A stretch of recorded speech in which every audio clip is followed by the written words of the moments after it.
If you have recently updated from version 9 of NC-Simul to version 10, version 2021, or beyond, you may want to recover some of your legacy projects and data that you've already created.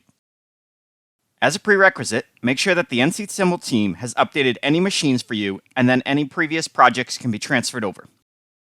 To recover a project, under the File menu, enter Administrator mode. Then navigate down to Recover Jobs. This will look inside your working environment for any V9 jobs that you've already built. The file extensions on these will update from .ncs to .ncsprj once complete.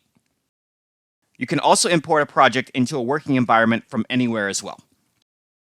Choose a project and select Recover Job. Once loaded, you can enter the specific simulation process. As you can see, the stock, part, fixturing, tools, initialization, and program all transferred over. Furthermore, if you have created a specific tool library separate from this project, that can be recovered as well. Head to the top and find the Use Tool List icon.